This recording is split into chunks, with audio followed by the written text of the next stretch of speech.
నమస్కారం అండి, this is #you. మనం చూస్తూనే ఉన్నాం, రాజకీయాలుగా చాలా పెను మార్పులు జరుగుతున్నాయి. కానీ వైసీపీ పార్టీలో మాత్రం చాలా గొప్ప గొప్ప మార్పులు జరుగుతున్నాయి. నిన్నటికి నిన్న జగన్మోహన్ రెడ్డి ప్రజా దర్బార్ అని ఒకటి పెట్టాడు. బేసికల్లీ ఇప్పటిదాకా ఎప్పుడు ఈ దర్బార్లు ప్రజలు అన్న వర్డ్ ఎక్కడా లేదు ఆయనకి.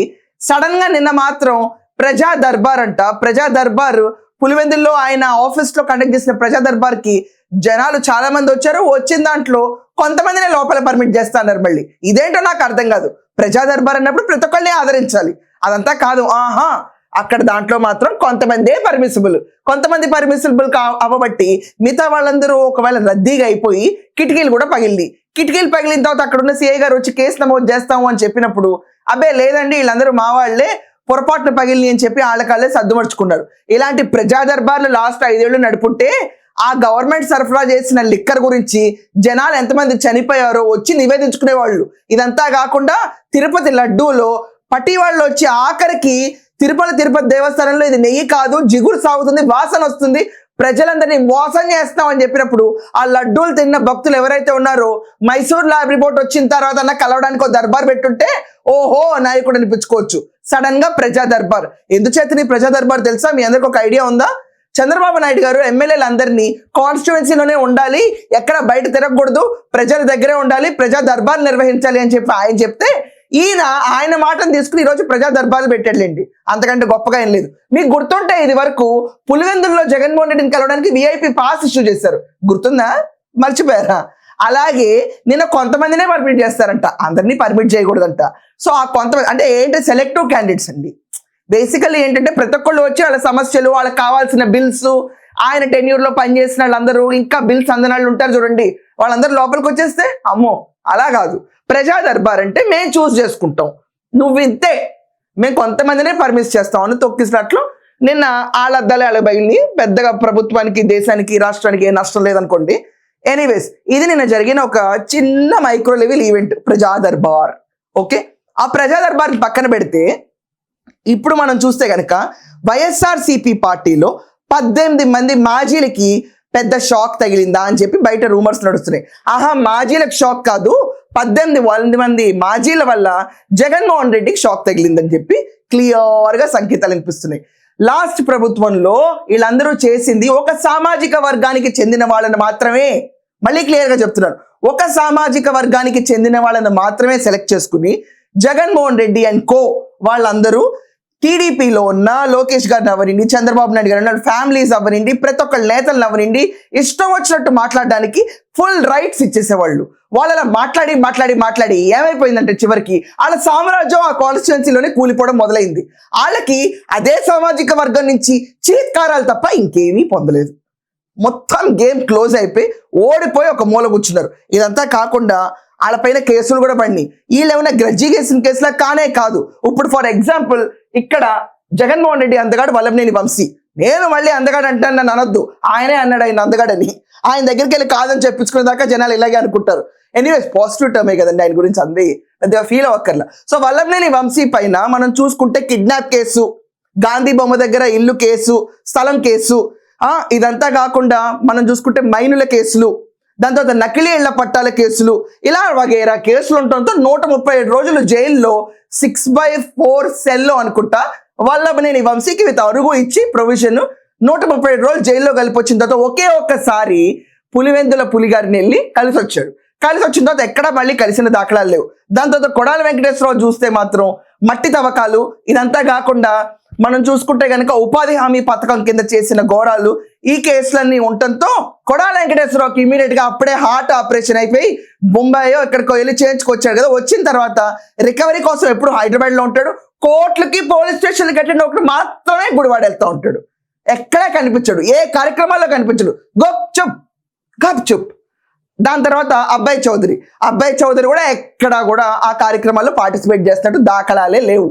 జగన్మోహన్ రెడ్డి గుస్సా వచ్చినప్పుడు 18 మందిని మాత్రమే స్ట్రాంగ్ గా పిలిచి మీరందరూ ఎందుకు ఇదివరకట్లాగా ఉండట్లేదు, ఇప్పుడు కూడా మీరు అంతే గట్టిగా ఖండించాలి, గవర్నమెంట్ ని ఖండిస్తే పర్లేదండి ఎవరన్నా కూడా, రన్నింగ్ గవర్నమెంట్ ని, కానీ నోటికి ఎంత పదును చెప్పాలో ఇదివరకు చెప్పారు కాబట్టి అలాగే చెప్తూ ఉండాలి, ఒకే సామాజిక వర్గానికి చెందిన వాళ్ళు కదా, మిమ్మల్ని మళ్ళీ నేను ఫుల్ గా పర్మిట్ ఇస్తాను వెళ్ళిపోండి అంటే వీళ్ళందరూ ఇప్పుడు ఎందుకు చేయాలి ఈ పనులు అని చెప్పి ఆలోచించడం మొదలు పెట్టారంట.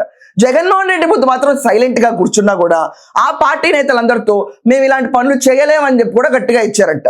జగన్మోహన్ రెడ్డి దీనికి సరిపడా ఆన్సర్ కూడా ఇచ్చారంటో ఏంటంటే, ఒకవేళ మీరు అందరూ 2 నెలల్లో కనుక నేను అనుకున్న మీరు నా సైనికుల్లాగా మీరు ఉండకపోతే, నాకు కావాల్సినట్టు మీరు ఉండకపోతే మీ ప్లేసుల్లో కొత్త ఇన్ఛార్జీలు వచ్చేస్తారు, అంటే కొత్త బాణాలు దింపబోతున్నా నేను ఇంకా అని.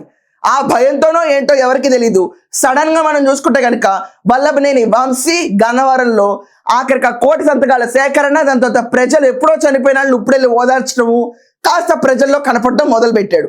అండ్ కొడాల వెంకటేశ్వరరావు కూడా ఇప్పుడు ఈ ప్రైవేటైజేషన్ ఆఫ్ మెడికల్ కాలేజీలు ఇదంతా కాకుండా జగన్మోహన్ రెడ్డి వెహికల్ కి బాడీ గార్డ్ లాగా ఏలాడితే కనిపించిన విజువల్స్ అందరం చూసాం.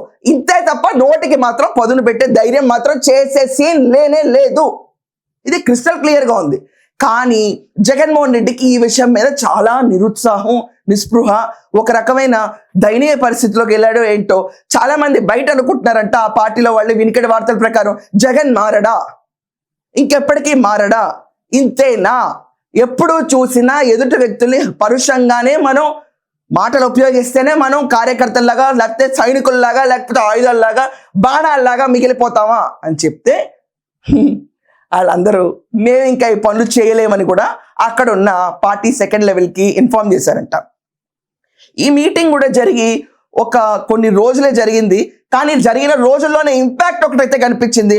కొడాల వెంకటేశ్వరరావు, వల్లభనేని వంశీ, కవల పిల్లలు ఇద్దరు మళ్ళీ జనాల్లో తిరగడం మొదలుపెట్టి నోటికి మాత్రం పని చెప్పట్లేదు, కానీ వాళ్ళు తిరుగుతా ఊరికే బుగ్గలు సవర్ తీస్తా మామూలుగా, అంటే ఐ మీన్ టు సే బుగ్గలు సవర్ తీయడం అంటే అలా సవర్ తీయడం కాదులేండి, వెళ్ళి జనాల్ని ఓదారుస్తాం, ఎప్పుడో చచ్చిపోయిన చావులన్నిటికీ ఇవాళ మళ్ళీ వెళ్ళి ఒకసారి పరామర్శిద్దాం. కొడాల వెంకటేశ్వరరావు అయితే ఇంకో లెవెల్ ముందుకే వెళ్ళిపోయాడు. చాలా ఓల్డ్ విషయం నేను చెప్తున్నాను, ఎవరో ఇంటికి వెళ్ళి పరామర్శిస్తుంటే అక్కడ నవ్వుతా కూర్చున్నాడు ఇలా మామూలుగానే, ఏంటో పార్టీ సిద్ధార్థం అనుకుంటా వాళ్ళందరిది, అలా నవ్వుతా కూర్చోవడం అనేది మనకి పెద్దగా అర్థం కాదు. సో 18 మంది మాజీలకి జగన్మోహన్ రెడ్డి వార్నింగ్ ఇస్తే 18 మంది మాజీలు మేము ఈ పని ఇంకా చేయలేము, మేము ఇంకా ఈ బాణాల కింద ఉండలేము, ఎందుకంటే ఆల్రెడీ కేసుల్లో నలిగిపోయి ఉన్నాం, మేము చేసిన అక్రమాల పేరిట మా పైన పడిన కేసులకి ఆల్రెడీ మా వల్ల కావట్లేదు, కోర్టులకు రిక్వెస్ట్ చేస్తున్నాం, ఇన్ని రోజులు పోలీస్ స్టేషన్కి రాలేము, కొంత గ్యాప్ ఇవ్వండి సార్ అని చెప్పి రిక్వెస్ట్ చేస్తుంటే ఈ తరుణంలో తీసుకొచ్చి జగన్ మారకపోగా మమ్మల్ని కూడా మారదని చెప్పి ఇలా పెడుతుంటే మేము ఇంక ఈ పనులు చేయలేము అని చెప్పి వాళ్ళు వెల్లడించిన పరిస్థితి. ఈ నేపథ్యం మొత్తం మనం అబ్జర్వ్ చేస్తే వైకాపాలోంచి 18 మంది ఒక సామాజిక వర్గానికి చెందిన వాళ్ళు టాటా బై బై చెప్పే సిచ్యువేషన్ మొదలైంది అని గుసగుసలు మొదలైపోయింది. ఎవరా వర్గానికి చెందిన వాళ్ళు ఏంటి అని చెప్తే ఆల్మోస్ట్ మీ అందరికీ క్లూ వచ్చేసి ఉంటుంది నేను చెప్పిన దానికి. ఆ వర్గాన్నే వాడి మళ్ళీ ఇప్పుడు చంద్రబాబు నాయుడు గారిని, లోకేష్ గారిని, మహిళలు కానీ వీళ్ళందరినీ ఏడిపించేయాలి, రాష్ట్రంలో ఏడిపించేయాలి. ఏంటంటే అమ్మో మళ్ళీ అని చెప్పి ప్రతి ఒక్కరిని బాధ పెట్టాలి అని ఒక సినాప్సిస్ లో వెళ్తున్న ఈ ప్రయాణం చూడండి, దీనికి అర్జెంట్గా స్పీడ్ బ్రేకర్లు పడిపోయినాయి. జగన్మోహన్ రెడ్డిని కలవటానికి ఒకసారి వల్లభనేని వంశీ తర్వాత కలిసిన దాఖలాలు పిలిపించుకుని ఇతను స్ట్రాంగ్ వార్నింగ్ ఇచ్చిన సన్నివేశాలు తప్ప కొడాల వెంకటేశ్వరరావు కూడా పెద్దగా ఎక్కడ కలిసిన దాఖలాలు కనిపించవు మనకి. ఈ వార్నింగ్ సెషన్స్కి అటెండ్ అవ్వడం మాత్రమే. కానీ ఈ రోజు కూడా నోటికి పదును చెప్పకుండా మాట్లాడే ఒక ఆయుధం మనకు ఉంది ఆల్రెడీ వైసీపీలో, రోజా సెల్వమణి. ఆఖరికి వెళ్ళి తమిళనాడులో ఇంటర్వ్యూలు ఇచ్చిన దాంట్లో పవన్ కళ్యాణ్ గారు ఎంత ఫెయిల్యూర్ అని చెప్పి కూడా బాగా వచ్చింది ఆవిడ. నువ్వు వెళ్ళి నీ సినిమా ప్రమోషన్ చేసుకోవాలి, తమిళలోని ఎంట్రీ గురించి మాట్లాడుకోవాలి, లేకపోతే అక్కడ విజయ్ పాలిటిక్స్ గురించి మాట్లాడుకోవాలి. తీసుకొచ్చి పవన్ కళ్యాణ్ గారు 2014లో ఎందుకు పోటీ చేయలేదు, తర్వాత పోటీ చేసి ఎలా ఓడిపోయారు, తర్వాత ప్యాకేజ్ స్టార్ అని చెప్పి ఎలా మాట్లాడారు, ఈ సొల్లువాగుడంతా వాగి అక్కడ కూడా వెళ్ళిపోయి పవన్ కళ్యాణ్ గారి గురించి మాట్లాడి ఆఖరికి వీళ్ళెంత నీచానికి దిగజారంటే కూర్చుని ప్రతి ఒక్కళ్ళని ఆ పరుగు రాష్ట్రాల్లోకి వెళ్ళి మన పని మనం చూసుకొద్దామని లేదు, దూషించడమే పనిగా పెట్టుకెళ్తున్నారు. దానికి ఏమైంది ఈరోజు చవరిక అని చెప్పిన కమెంట్స్ తప్ప ఏమీ రాలేదు రోజాకి. ఇలా ఉంటాయి మనం ఇచ్చే ఇంటర్వ్యూలు. సినిమాలు చేసుకోవచ్చు, ఆడతా పాడుతా తిరగచ్చు, హాయిగా ఉండొచ్చు, పాలిటిక్స్ లో ఓడిపోయిన తర్వాత హాయిగా గడపచ్చు, పూజలు చేసుకోవచ్చు, వ్రతాలు చేసుకోవచ్చు. మన మీద ఏమన్నా కేసులు వచ్చాయనుకో దానికి అటెండ్ అవ్వచ్చు. అంతే తప్ప మైక్ పెట్టినాడు పాపాత్ముడు, ఇంటర్వ్యూ అడిగినాడు పాపాత్ముడు అన్నట్టు ప్రతి ఒక్కరికి వెళ్ళిపోయి ఇష్టం వచ్చినట్టు వాయితే ఏమవుతుంది, రికార్డ్ గట్టిగా ఉంటుంది. జన సైనికులైనా నోరు మూసి కూర్చుంటారా? ఎవరు కూర్చోట్లేదు. పవన్ కళ్యాణ్ గారిని 3 పెళ్లిళ్ళని ఎక్కిరిచ్చారు, దాని తర్వాత పవన్ కళ్యాణ్ గారు ప్యాకేజ్ స్టార్ అని ఎక్కిరిచ్చారు, పవన్ కళ్యాణ్ గారి నైతిక విలువలను ఎక్కిరిచ్చారు. ఏం చేశారు? ఉప ముఖ్యమంత్రి కూర్చున్నారు ఆయన. ఏం ఆపగలిగారు? ఇలాగే ఒక సామాజిక వర్గానికి చెందిన వైసీపీ టెన్యూర్లో ఉన్న మాజీలందరూ మళ్ళీ ఉద్యమించాలి, తిరగబడాలి అని చెప్పి చూస్తే మాత్రం ప్రజలందరూ వేచి చూస్తున్నారు. ఆల్రెడీ మీరు ఉద్యమించిన స్థాయిని చూసే మిమ్మల్ని గద్ద దింపేశాము, ఎమ్మెల్యే కూడా కానీకుండా ఓడించాము. మళ్ళీ ఇంకొకసారి ఇలాంటి బుధు పురాణాలు మొదలు పెడితే గనక డిపాజిట్లు గల్లంత అయిపోతాయి. సో మీరందరూ కూడా ఆ 18 మంది ఎవరు మాజీలు పేర్లు తెలిస్తే కొంచెం క్లూ ఇవ్వండి కింద. అండ్ వీళ్ళందరూ మళ్ళీ మొదలు పెడతారా, లేకపోతే జగన్మోహన్ రెడ్డికి టాటా బై బై చెప్పి వెళ్ళిపోతారా? ఒపీనియన్స్ కమెంట్స్ లో మెన్షన్ చేయండి. That's all for now. Thank you. ఏమండో ఆగండి, లాస్ట్ గా మీరందరూ ఒపీనియన్ ఖచ్చితంగా రోజా తమిళ ఇంటర్వ్యూ గురించి కూడా ఇవ్వరా ఒక్కసారి? జన సైనికులారా, టీడీపీ కూటమిలారా, ఒక్కసారి ఆవిడ ఇంటర్వ్యూ పైన మీ కమెంట్స్ ఏంటో కూడా మెన్షన్ చేయండి. That's all for now. Thank you.